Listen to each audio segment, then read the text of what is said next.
어느 정도 수준이 맞아야 이 결혼 허락할 수 있지 않겠어요? 둘이 마음만 잘 맞으면 되죠. 단도직입적으로 사돈은 얼마나 모아놓으셨어요? 최소 노후 준비는 해놓으셨어요? 그럼요. 자식에게 손 벌리지 않을 정도로는 모아놨습니다. 나중에 말 바뀌시면 안 돼요. 처음에야 둘이면 좋아 죽지만 나중 되면 며느리 덕 좀 보겠다고 하는 집들도 요새 많잖아요. 남의 집안 지갑 노릇 하고 싶어 하는 사람이 어디 있겠어요? 안 그래요? 예, 그렇죠. 솔직히 사위 될 사람이 성격 좀 더럽고 술, 담배 좀 해도 무조건 잘 사는 사람이 좋은 게 현실이잖아요. 돈이 전부가 아니라고 하지만 돈이 전부라는 말에 저는 동의하는 편이라서요. 그게 따님에게 좋은 건 아니죠. 예비 사위가 성형외과 의사처럼 돈 많이 버는 것도 아니고 솔직히 아직도 좀 한숨이 나오긴 하네요. 그리고 결혼 뒤 돌변하는 케이스가 하도 많아서요. 요새 사랑만 가지고 결혼하는 현실이 아니에요. 제 지인 자식은 사람 성격 좋은 거 하나 보고 결혼했는데 지금 엄청 후회하고 있어요. 시아버지가 결혼 후에 아프셔서 요양원에, 시어머님은 작년에 암 걸리셨다더라고요. 그 돈은 전부 지인이 부담했다는데 아프게 되면 서로 손 벌리지 않는 걸로 합의 봐요. 아내분께서 아프시다면서요? 네. 누워있는 지 좀 됐습니다. 근데 그건 걱정 마세요. 저희가 아프면 저희가 다 알아서 감당해야죠. 도움 요청할 생각 한 번도 해본 적 없습니다. 요새 젊은 사람들도 어찌나 눈 돌아가는 속도가 빠른지 사위도 순진한 줄만 알죠? 요새 남자들이 여자들보다 계산을 더 잘합니다. 저희 집 재산으로 사돈네까지 먹여 살릴 수는 없다는 점 분명히 말씀드릴게요. 네. 명심하죠. 반대로 사돈네가 그런 상황에 처해 있을 때도 저는 가만히 있으면 되는 겁니까? 아이고, 당연하죠. 제가 누구보다 건강해서요. 저는 자식도 많고 자식들 다 잘 살아서 걱정하지 마세요. 아들한테 들어보니 따님께 매달 용돈을 받는다고 하신 것 같은데 노후 준비가 아직 안 되신 건가요? 저는 자식 농사를 잘 지어서 걱정하지 마세요. 용돈은 딸이 주고 싶어서 저한테 주는 거예요.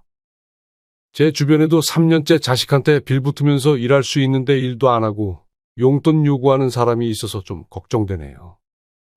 뭘 알고 말씀하시는 거예요? 방금 대화 속 주인공 강필석 씨는 상견례 자리에서 처음으로 예비 사돈과 며느리를 만났습니다. 예비 사돈은 강 씨와 인사를 하자마자 할 말이 가득해 보이는 얼굴을 하고 있었습니다. 그렇게 만난 지 5분이 채 되지 않아 강 씨에게 경제적인 수준과 어떤 일을 하는지에 대해 물었습니다. 저는 그냥 아파트 청소 일하면서 시간 때우고 있습니다. 그런 강 씨의 대답에 예비 사돈은 실망한 눈치였습니다. 이 질문을 시작으로 노후 준비가 얼마나 됐는지부터 자기보다 강 씨가 가진 게 없다고 생각했는지 강 씨에게 자신의 재산을 넘볼 생각하지 말라는 식으로 말을 하기 시작했습니다. 아들과 며느리는 눈치를 보며 어른들의 대화를 듣고 있었고 강 씨 아들의 표정도 별로 좋지 않았습니다. 하지만 강 씨는 예비 사돈의 무리한 질문을 듣고 가만히 있을 성격이 아니었습니다. 강 씨는 역으로 사돈에게 사돈과 비슷한 방식으로 대응했습니다. 강 씨의 이런 여유로움은 사실 그냥 나오는 것이 아니었습니다. 강 씨의 부모님은 강 씨가 어린 시절에 넓은 땅을 가지고 있었습니다. 그리고 그 집의 유일한 남자였던 강 씨는 부모님의 많은 땅을 물려받았습니다. 게다가 워낙 일머리도 특출나서 성인이 되고 시작한 사업도 나름 성공했습니다. 이후 강 씨는 중매로 아내를 만나 아들 현우를 낳았습니다. 더 바랄 것 없이 행복한 하루하루를 보내고 있던 강 씨였지만 이내 강 씨에게 시련이 닥치기 시작했습니다. 강 씨는 모든 일이 잘 풀리자 조금 자만하기도 했습니다. 하지만 점점 사업에 신경을 쓰지 않자 사업이 조금씩 기울었고 심지어 아내의 건강이 크게 악화되었습니다. 아내는 신이 넘어가자 온갖 질병에 시달리기 시작했습니다. 그중 갑상선이 좋지 않아 매일 약을 먹어야 했습니다. 이후 유방암이 발견되어 수술까지 해야 했습니다. 강 씨는 사업으로 번 돈으로 투자를 하는 와중에 사기도 당했습니다. 일에만 관심 있었지 투자에 대해서는 아예 무지했던 강 씨는 지인의 말만 듣고 투자를 했다가 마이너스 90%의 손실을 보기도 했습니다. 강 씨는 아내를 보살피며 사업도 다시 살려야 했습니다. 누군가를 보살피면서 일을 하는 것은 정말 쉬운 일이 아니었습니다. 강 씨는 처제에게 부탁해서 강 씨와 아들을 보살피게 하고 남은 땅을 팔아 다시 사업에 매진했습니다. 다행히 강 씨는 운이 좋게도 다시 사업을 일으켰습니다. 강 씨는 모은 돈으로 사업에 재투자하기보다는 건물을 하나 마련했습니다. 강 씨는 일을 하기보다는 이제는 세를 받으며 아내와 함께 남은 여생을 보내고 싶었습니다. 강 씨는 빠르게 사업을 정리하고 처제를 대신해 다시 아내를 돌보기 시작했습니다. 그리고 무료할 때는 하루에 2~3시간씩 아파트에서 청소일을 했습니다. 강 씨는 아들에게 자신의 재산에 대해 절대 밝히지 않았습니다. 굳이 말할 기회가 있었던 것도 아니었고 워낙 검소하게 살아서 아들도 별로 강 씨가 돈이 많은 줄 몰랐습니다. 아들은 그래도 착하게 잘 자라주었습니다. 학교에서 돌아오면 항상 먼저 엄마를 보살폈습니다. 아들은 강 씨를 닮아 키가 조금 작았지만 강 씨와 아내에게는 누구보다도 듬직한 아들로 커주었습니다. 아들은 성인이 되고 나서도 강 씨에게 손을 벌리지 않았습니다. 그렇게 혼자 아르바이트를 병행하고 장학금을 받아가며 대학을 졸업하자마자 공무원 시험 준비를 했습니다. 아들은 공부하는 동안에도 아르바이트를 병행하며 강 씨에게 손을 벌리지 않았습니다. 강 씨의 아들은 그렇게 당당히 7급 공무원에 합격했습니다. 강 씨는 그런 아들을 자랑스러워했습니다. 정말 고생했다, 아들. 강 씨는 항상 아들에게 고생했다, 잘했다와 같은 말들을 건넸습니다. 그렇게 아들에게 선자리도 많이 들어왔지만 아들은 이미 만나는 여자친구가 있는 듯 했습니다. 공무원 시험 보면서 만났던 친구인데 서로 의지 많이 하다가 연인으로 발전했어요. 아들은 아버지에게 여자친구에 대해 말해주기 시작했습니다. 아들의 여자친구는 아들과 같이 공부하긴 했지만 시험에 합격하지는 못한 듯 했습니다. 그럼 여자친구는 지금 뭐해? 지금은 그냥 프리랜서로 영상 편집하는 일 하고 있어요. 너한테 좋은 사람이면 그걸로 아빠는 좋다. 사실 조만간 결혼을 하려고 해요. 그런 아들의 말에 강 씨는 기뻐했습니다. 좋은 직업에 결혼까지 한다고 하니 아들이 그렇게 기특할 수가 없었습니다. 상견례 날짜가 잡혔는데 미리 말씀 못 드려서 죄송해요. 여자친구 어머님께서 강력하게 원하는 날이 있어서요. 그래. 아빠는 뭐 시간 많으니까 언젠지만 얘기해줘. 상견례까지 어찌나 시간이 안 가던지 강 씨는 얼른 아들을 결혼시킬 사돈 식구들을 보고 싶었습니다. 하지만 강 씨의 아내는 이맘쯤 유방암이 재발해 병원에 입원해 항암 치료를 받아야 하는 상태가 되었습니다. 말하기도 힘들어하는 아내를 보며 강 씨는 너무나 안타까운 마음이 들었습니다. 강 씨는 젊을 때 아내와 해보지 못한 것들을 후회했습니다. 재수술 전에 아내는 강 씨에게 아들을 잘 부탁한다는 말을 남겼습니다. 수술 잘 끝날 건데 무슨 그런 말을 해. 현우는 걱정하지 마. 아내는 상견례나 결혼식에 자기가 못 들어가면 어떡하나 하는 걱정뿐이었습니다. 불행히도 아내는 상견례 때도 몸이 안 좋아 참석할 수 없었습니다. 억지로 가더라도 아픈 얼굴을 굳이 보여주고 싶지도 않았습니다. 결국 강 씨 혼자서 상견례에 참석했습니다. 강 씨는 지인들에게 상견례에서는 어떤 옷을 입어야 하고 따로 뭐 선물 같은 건 안 들고 가도 되는지 알아봤습니다.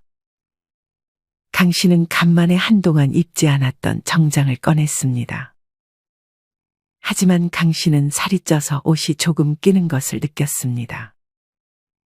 강 씨는 정장을 미리 입어보지 않은 것을 후회했습니다.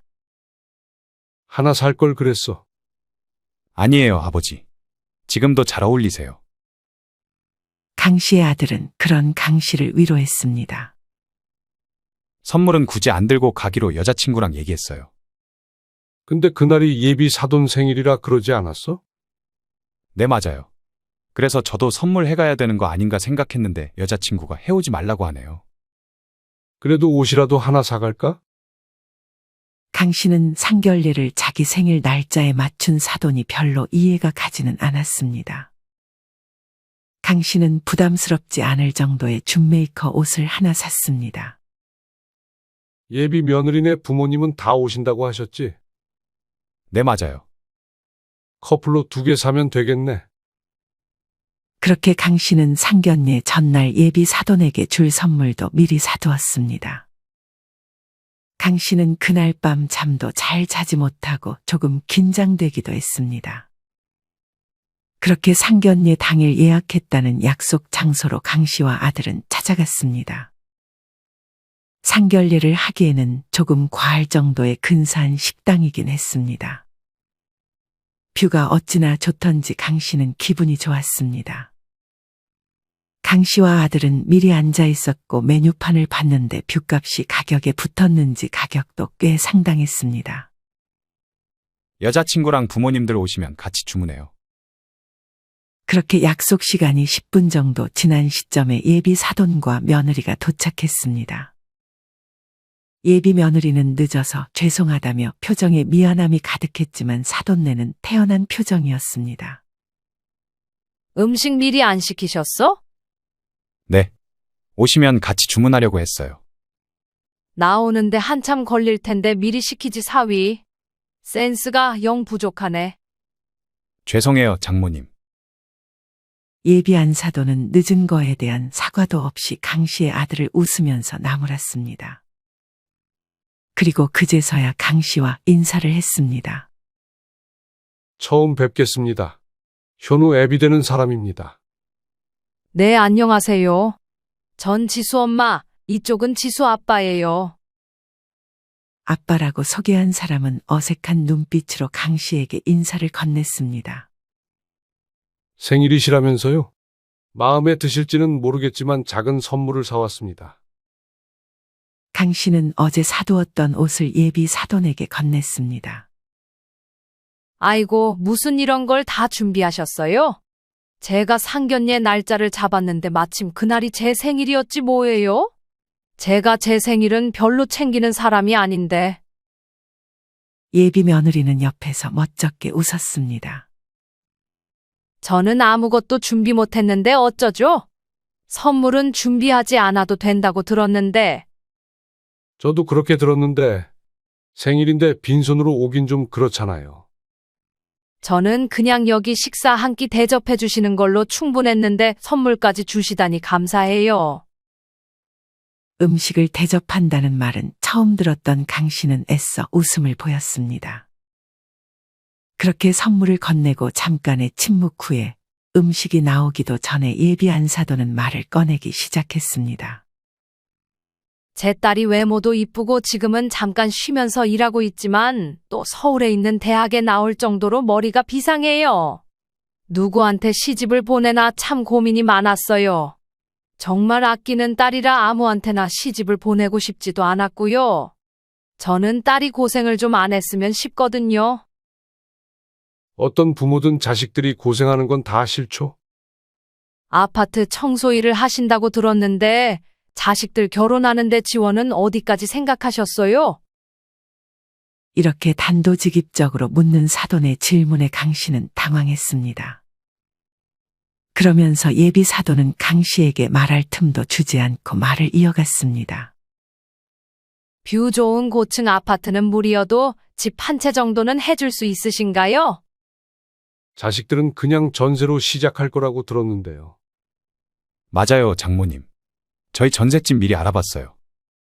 아무리 그래도 자식들 결혼 시작할 때 집 한 채 정도는 해주는 게 좋지 않겠어요?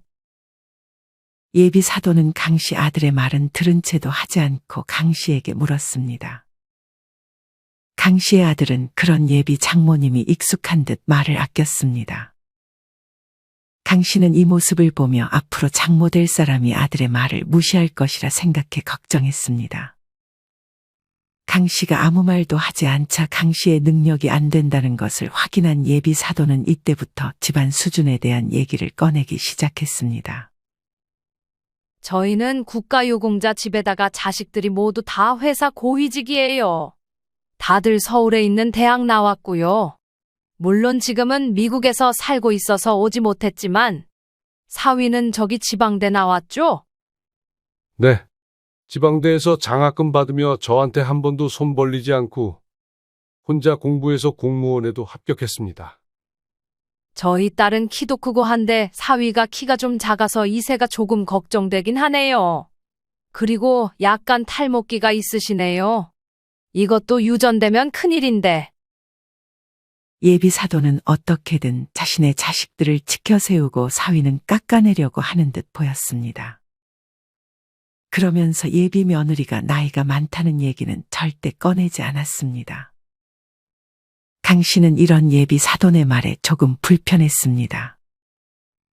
음식이 나오기 전에 강씨는 양해를 구하고 화장실로 향했습니다. 때마침 강씨의 여동생에게서 전화가 걸려왔습니다. 상견례는 잘하고 있어?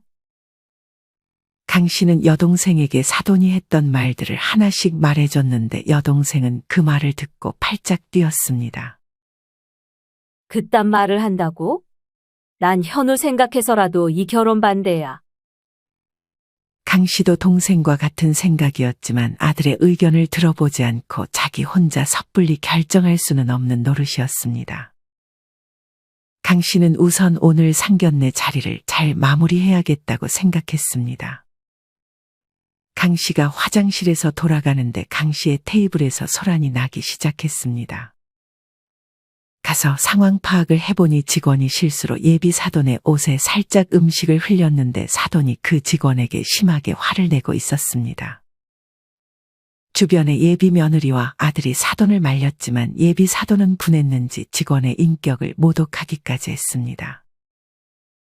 죄송하다고 세탁비를 드리겠다고 하는 직원의 말에 지금 당장 자기 기분은 어떡할 거냐고 말하고 있었습니다. 강씨는 그런 사돈의 인성에 말문이 막혔습니다. 멀리서 강씨의 모습이 보였는지 그제서야 사돈은 직원을 돌려보냈습니다. 거기 있는 강씨를 포함해 아들과 며느리까지도 음식을 먹기 전부터 기분이 별로 좋지 않았습니다. 음식이 맛있었는지 사돈은 금세 기분이 풀린 듯 했습니다. 밥을 먹는 내내 바깥 사돈은 아무 말도 하지 않았습니다. 강씨의 질문에 예의하는 대답만 하며 맛있는 밥을 먹어서 기분이 좋은 듯 싶었습니다. 그리고 안 사돈이 바깥 사돈에게 눈치를 주는 모습도 보였습니다. 눈치가 빨랐던 강씨는 의심이 들었습니다. 강씨는 밥 먹는데 시간이 왜 이리 안 가는지 자꾸 자기 집안 자랑, 자식 자랑을 하는 안사돈의 말을 듣기가 힘들었습니다. 밥을 다 먹고 차를 내오기 전 강씨는 또 한 번 화장실로 향했습니다. 그렇게 화장실로 들어가려는데 화장실에서 바깥사돈이 통화하는 소리가 들렸습니다. 금방 끝난다니까. 말이 어찌나 많은지 나 같아도 결혼시키기 싫겠다. 분명 상견례 자리에 대한 얘기를 하는 듯 싶었습니다. 아버지 없는 걸 왜 속이는지 이해를 못했는데 그 여편네 말하는 걸 보니까 딱 알겠더라. 어찌나 남 의식을 많이 하는지. 강씨는 바깥사돈의 통화를 들으며 사실 이 사람은 진짜 바깥사돈이 아니라 안사돈이 고용한 사람이라는 것을 알 수 있었습니다. 강씨는 왜 그렇게까지 했는지 사돈을 이해할 수 없었습니다. 그렇게 강씨는 화장실로 들어가지 않고 먼저 자리로 돌아왔습니다. 뒤이어 어색하게 바깥사돈 역할을 하는 사람이 자리에 앉았습니다. 이 사람은 빨리 이 자리가 끝나기를 바라는 듯 시계를 힐끔힐끔 쳐다봤습니다. 예비한 사도는 강 씨가 자리에 앉자마자 또 말을 이어가기 시작했습니다. 아내분께서 아프시다면서요? 네, 몸이 좀 안 좋아서 오늘 같이 못 왔네요. 이때부터 예비한 사도는 해선 안 될 말들을 또 이어가기 시작했습니다. 몸 아파서 유전되는 건 둘째치고 요새 결혼하면서 병원비를 상대 집안에 요구하는데도 그렇게 많다고 하더라고요. 그래서 수준이 맞는 집안끼리 결혼을 시켜야 되는 건데 둘이 마음만 잘 맞으면 되죠. 단도직입적으로 사돈은 얼마나 모아놓으셨어요? 최소 노후 준비는 해놓으셨어요? 그럼요. 자식에게 손 벌리지 않을 정도로는 모아놨습니다. 강 씨는 점점 대놓고 물어보는 사돈의 질문에 불편한 마음을 숨기기 힘들었습니다. 나중에 말 바뀌시면 안 돼요. 처음에야 둘이면 좋아 죽지만 나중 되면 며느리 덕 좀 보겠다고 하는 집들도 요새 많잖아요. 남의 집안 지갑 노릇 하고 싶어 하는 사람이 어디 있겠어요? 안 그래요? 예, 그렇죠. 솔직히 사위 될 사람이 성격 좀 더럽고 술, 담배 좀 해도 무조건 잘 사는 사람이 좋은 게 현실이잖아요. 돈이 전부가 아니라고 하지만 돈이 전부라는 말에 저는 동의하는 편이라서요. 그게 따님에게 좋은 건 아니죠. 강 씨는 이렇게 말하면서도 아들의 표정을 살폈습니다. 아들은 예비 장모에게 약간 화가 났는지 약간 째려보는 듯 했고 며느리는 그런 아들의 눈치를 보고 있었습니다. 예비 사위가 성형외과 의사처럼 돈 많이 버는 것도 아니고 솔직히 아직도 좀 한숨이 나오긴 하네요. 그리고 결혼 뒤 돌변하는 케이스가 하도 많아서요. 요새 사랑만 가지고 결혼하는 현실이 아니에요. 제 지인 자식은 사람 성격 좋은 거 하나 보고 결혼했는데 지금 엄청 후회하고 있어요. 시아버지가 결혼 후에 아프셔서 요양원에, 시어머님은 작년에 암 걸리셨다더라고요. 그 돈은 전부 지인이 부담했다는데 아프게 되면 서로 손 벌리지 않는 걸로 합의 봐요. 아내분께서는 얼마나 아프신 거예요? 누워있는지 좀 됐습니다. 근데 그건 걱정 마세요. 저희가 아프면 저희가 다 알아서 감당해야죠. 도움 요청할 생각 한 번도 해본 적 없습니다. 요새 젊은 사람들도 어찌나 눈 돌아가는 속도가 빠른지. 사위도 순진한 줄만 알죠? 요새 남자들이 여자들보다 계산을 더 잘합니다. 사돈은 이 말을 하며 강 씨의 아들을 잠깐 흘겨봤습니다. 저희 집 재산으로 사돈네까지 먹여 살릴 수는 없다는 점 분명히 말씀드릴게요. 네, 명심하죠. 반대로 사돈네가 그런 상황에 처해 있을 때도 저는 가만히 있으면 되는 겁니까? 강 씨는 아들의 손을 잡으며 사돈이 하는 방식대로 되물었습니다.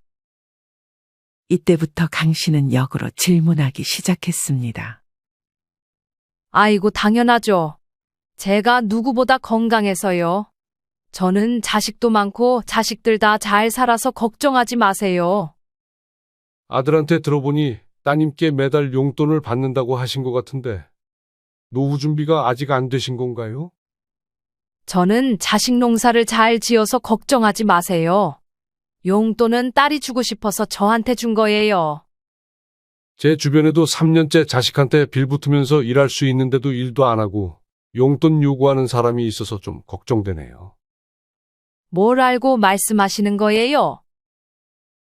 강 씨는 사돈이 말하는 것을 봤을 때 본인은 노후 준비가 전혀 되지 않은 상태라는 것을 짐작할 수 있었습니다.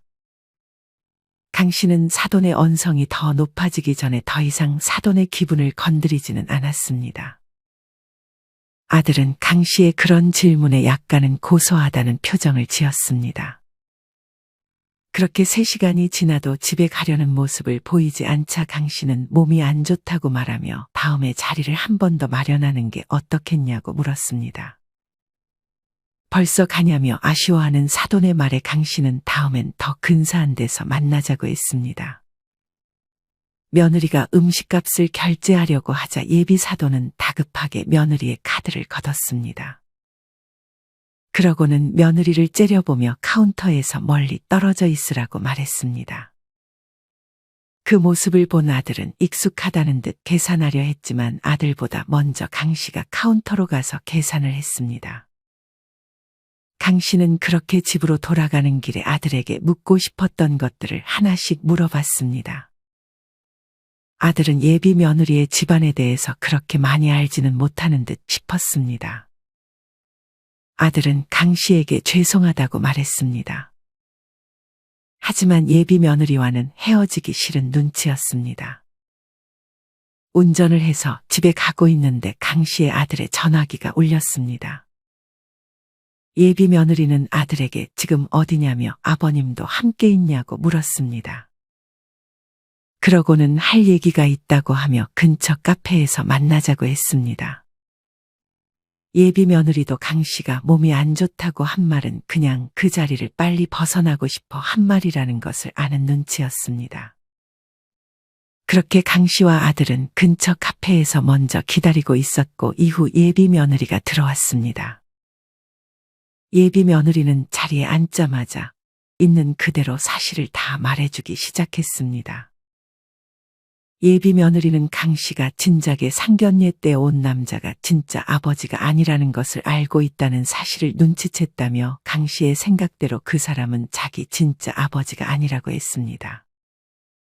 예비 며느리의 말에 의하면 진짜 아버지는 자신이 어릴 때 술과 도박, 여자에 빠져 엄마와 자기를 고생시키다가 결국 진짜 아버지를 피해서 도망와 살고 있다고 했고, 사실 형제들이 미국에서 사는 건 맞지만 굉장히 힘들게 살고 있다고 했습니다. 그리고 자기 어머님은 노후 준비가 전혀 안 되어 있고 매달 자기가 용돈을 가져다 바치는 것도 고역이라고 솔직하게 다 털어놓았습니다. 아들은 그 사실을 전혀 모르고 있는 듯 싶었습니다. 예비 며느리는 자기 엄마가 평판에 너무 심하게 민감해서 저렇게 행동하는 거라며 자기도 도저히 못 참겠고 아들과는 헤어지기 싫어서 다 털어놓는 것이라 말했습니다. 강 씨는 예비 며느리의 말에 당황하긴 했지만 그 누구보다 당황했을 사람은 바로 강 씨의 아들이었습니다. 강 씨의 아들은 예비 며느리의 말을 듣고 어안이 벙벙한 듯 한참을 말을 꺼내지 못했고 예비 며느리는 그냥 울고만 있었습니다. 강 씨의 아들은 생각할 시간이 좀 필요하다며 예비 며느리를 돌려보냈습니다. 강 씨는 아들에게 물었습니다. 예비 장모 될 사람이 지금도 저 정도면 네가 결혼해서 많이 힘들 것 같은데 그거 감당할 수 있겠어? 저도 잘 모르겠어요. 근데 여자친구 정말 놓치고 싶지 않아요, 아버지. 예비 장모님은 몰라도 전 여자친구는 믿어요. 근데 노후 준비 안 돼서 아버지에게까지 돈을 요구할 수도 있는 게 걱정이에요. 그건 걱정 마라. 강 씨는 이날 처음으로 아들에게 자신의 경제 상황에 대해 말해주기 시작했습니다. 물론 완전히 다 말한 것은 아니었고 아들이 결혼해도 경제적인 부분은 크게 걱정하지 않아도 될 정도만 아들에게 재산을 밝혔습니다. 아들은 그런 아버지의 말에 조금은 안도할 수 있었습니다. 이후 얼마 안 가 강 씨는 사돈과 한 번 더 자리를 마련했습니다. 강 씨는 근사한 중식당을 예약했습니다. 이번에는 며느리와 예비 안사돈만 찾아왔습니다. 예비 사돈은 뷰가 없는 장소라 조금은 실망한 듯 보였습니다.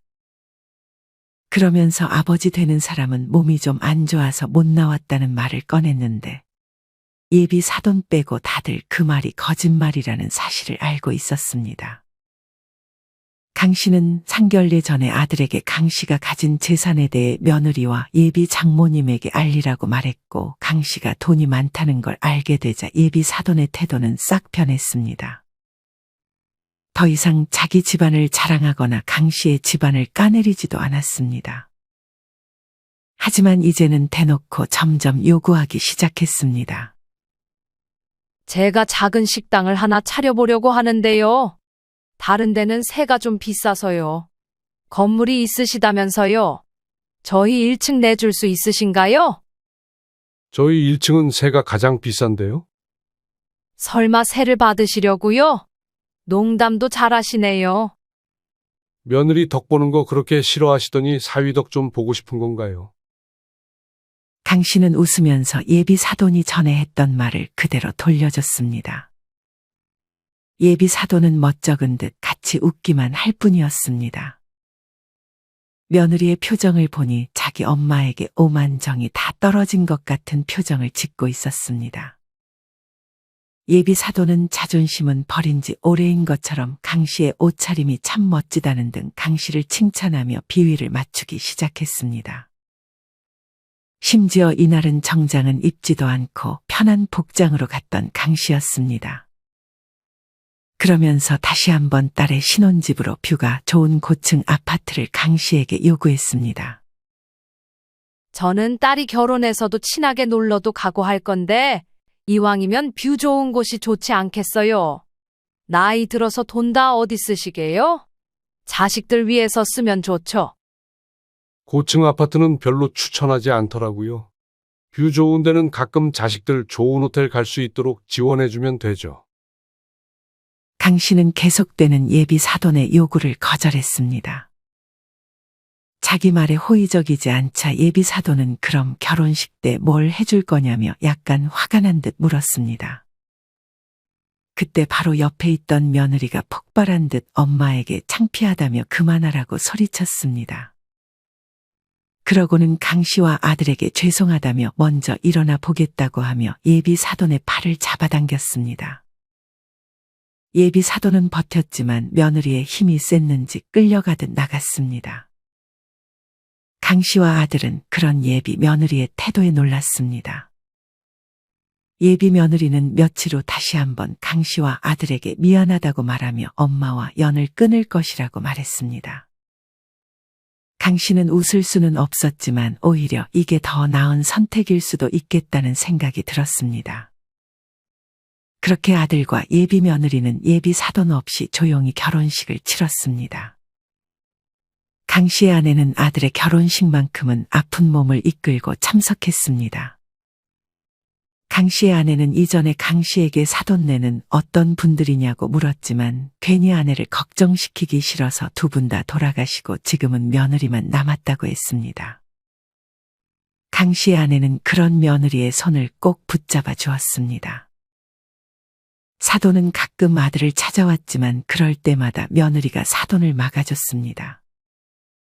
이제껏 엄마를 어떻게 대해야 하는지에 도가 텄는지 예비 며느리는 자기 엄마를 잘 다뤘습니다. 강 씨의 아들과 며느리는 사돈에게 용돈을 조금 주긴 했지만 더 달라는 말에 절대 더 주지는 않았습니다. 어차피 더 줄수록 더 많이 요구할 걸 알고 있는 듯 싶었습니다. 하지만 예비 사돈은 끈질기게 아들의 집에 찾아왔습니다. 이사를 가고 싶어도 등본을 떼면 주소를 알 수 있는 시스템이었습니다. 물론 법적으로 막을 수 있었지만 그래도 며느리는 완전히 엄마를 버릴 수는 없는 듯한 눈치였습니다. 강 씨도 이런 아들과 며느리의 고민을 알고 있었습니다. 이후 강 씨는 그런 사돈을 말릴 수 있었습니다. 강 씨는 그 지역에서 가장 큰 산악회 모임의 회장이었습니다. 여기서 낯익은 사람이 한 명 들어왔는데 바로 안사돈이었습니다. 안사돈은 처음에 강 씨를 못 알아봤는지 열심히 모임에 참석해 그곳에서 지인을 많이 만들었습니다. 물론 그곳에서도 자식 자랑을 많이 해서 안사돈을 기피하는 사람들도 있었습니다. 이후 강 씨가 회장으로서 간단히 연설을 할 때가 있었는데 그때 안사돈과 강 씨는 눈이 마주쳤습니다. 안사돈은 강 씨에게 아는 척을 했습니다. 강 씨는 모른 척하고 싶었지만 그럴 수도 없었습니다. 하지만 강 씨는 이 상황을 역이용했습니다. 안사돈이 평판에 아주 민감하다는 것을 알고 있었던 강 씨는 안사돈을 따로 카페로 불러 얘기를 꺼냈습니다. 아직도 애들 집에 찾아가신다면서요. 안사돈은 사위와 딸이 자기를 싫어하는 것 같다면서 강 씨에게 말을 좀 잘해달라고 부탁했습니다. 하지만 강 씨는 작심한 듯 말을 꺼냈습니다. 저번에 온 남편분도 사실 고용한 사람이죠? 안사돈은 그걸 어떻게 알았냐는 듯 눈이 동그래졌습니다. 그리고 외국에 나간 자식들도 다 힘든 상태고요. 며느리에게 다 들었습니다. 이 사실을 모임 사람들이 알게 되면 어떻게 될까요? 안사돈은 그런 강 씨의 말을 듣고 인상을 찌푸렸습니다. 지금 협박하시는 건가요? 뭐 바라는 건 없습니다. 애들 인생 방해하지 말고 그냥 가만히 있어 주시면 됩니다. 그러면 제가 한 달에 용돈 조금씩 보내드리겠습니다. 대신 아들과 며느리에게 아무것도 요구하지 않겠다고 약속하세요. 그리고 용돈 올려달라는 소리는 절대 하지 마시고요. 안사돈은 강 씨의 제안이 나쁘지 않다고 생각했는지 알겠다고 했습니다. 이후 정말로 안사돈은 강 씨의 아들 집에 찾아가지 않았습니다. 강 씨는 약속대로 안사돈에게 용돈을 보냈고 자기와 며느리를 괴롭히면 용돈을 다 끊어버리겠다고 말했습니다. 강 씨는 이것이 옳은 방법이 아니라는 생각도 들었지만 이게 강 씨가 할 수 있는 최선의 방법이라고 생각했습니다. 그렇게 강 씨의 바램대로 강 씨와 아들 며느리는 이전보다 훨씬 평안한 하루하루를 보내고 있고 셋이서는 가끔 만나며 좋은 관계를 유지하고 있습니다. 여러분은 이런 강 씨의 이야기를 어떻게 들으셨나요? 주변에 강 씨의 안사돈과 같은 사람이 있다면 참으로 골치 아플 것 같다는 생각이 듭니다. 물론 용돈을 왜 주냐고 하며 강 씨를 비난하실 분들이 계실지 모르겠습니다. 하지만 강 씨는 아들과 며느리의 입장을 생각하며 최선의 선택을 내린 것이라는 생각이 듭니다. 물론 강 씨의 사돈과 같은 사람은 많지 않을 것입니다. 여러분은 집안 수준을 운운하는 사돈이 있다면 어떻게 행동할 것 같으신가요? 누군가는 최대한 거리를 두며 자식만 괜찮으면 그냥 결혼을 시킬 것이고 또 누군가는 그런 집안과는 사돈을 맺을 수 없다며 결혼을 반대할 것입니다. 여러분의 생각은 어떠신가요? 여러분의 생각을 자유롭게 댓글로 남겨주세요. 그리고 강 씨가 어떻게 행동하는 게 더 옳았을지 좋은 생각이 든다면 댓글로 남겨주세요. 이상으로 오늘의 영상을 마치겠습니다. 우리 모든 구독자분들의 행복한 여생을 응원합니다. 다음에 더 좋은 내용으로 찾아뵙겠습니다. 감사합니다.